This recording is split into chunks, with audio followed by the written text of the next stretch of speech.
All right, so we're working on our scales. They are the foundation of pretty much all music, but we need our ears to recognize the sound of the scale just as much as we need to know exactly where we place our fingers.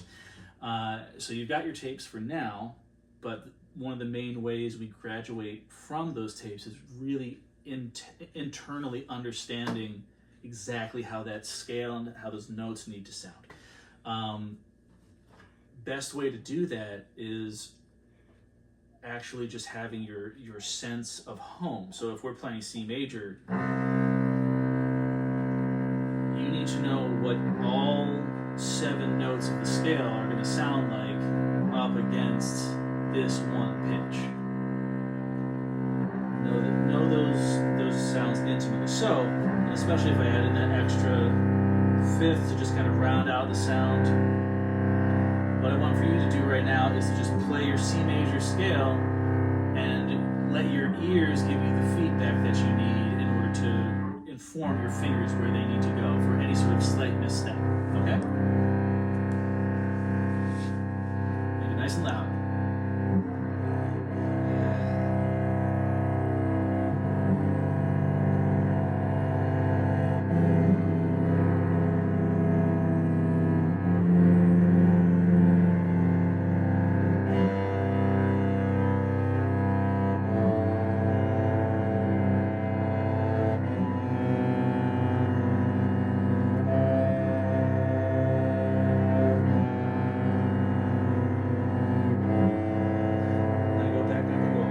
Second octave.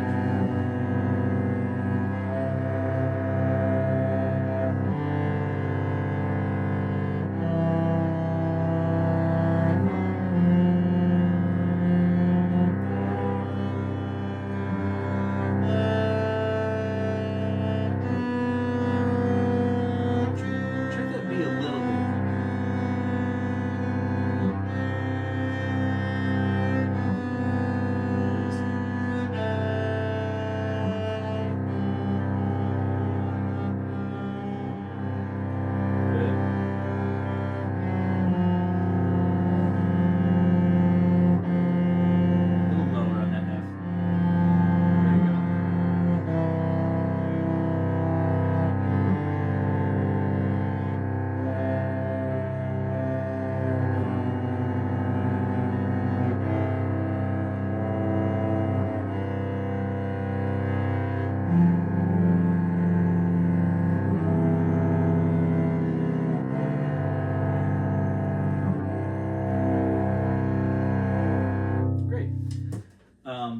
And I mean, like, we've been hearing music pretty much since the day we're born, one way or another, right?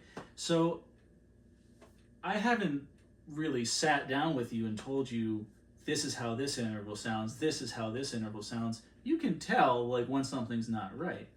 And like when you're playing along with that drone, it increases your accuracy dramatically. So just keep working on it with that, and do that with every single key. So when we're working on D major, it's extra important since this is kind of uncharted territory for you, right? Because we got to use that extension. It's slightly different from what we've been learning with first position. So having that constant feedback of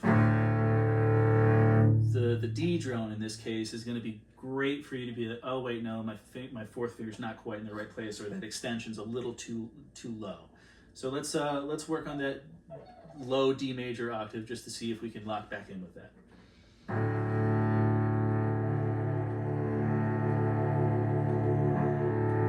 not convinced about that, dude.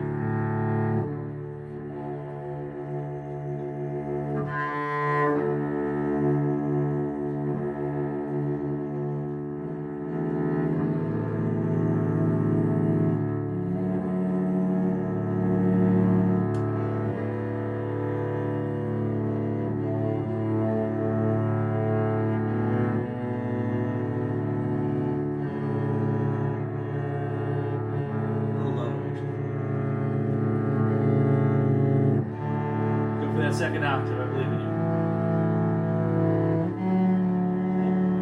A little lower. There it is. A little lower. Yep.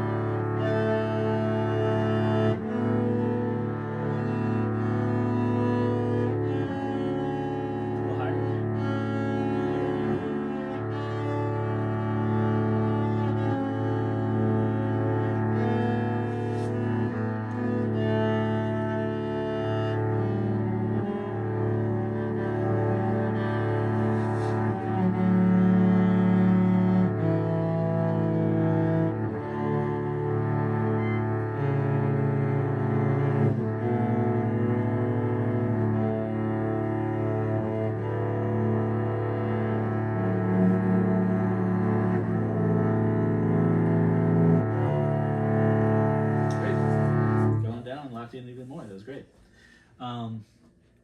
Yeah, and like, so the more you do this, the faster your ears are gonna immediately recognize, oh no, that's not right. To the point where, like, you know, you'll be able to like lock it in immediately, and then before you know it, you know, you need to look at those tapes, right? Now we still got to talk about E flat, right? We haven't even worked on this one much yet, but we're going to be learning Riptide, and if you're learning a song that your ears are going to be really, you got to listen to what the melody's doing, because I want you to learn what Vance Joy is doing, right? We need to know the scale, the root, the main building block that formed this awesome song, right? So you're going to start on 2 on the C string. Then you're going to go to 4. Then you're going to go 0 on G. But yeah, you got to reach back. Yes. But now 2 extended. So it's actually the same placement as where your 2 is going, but because you're doing that,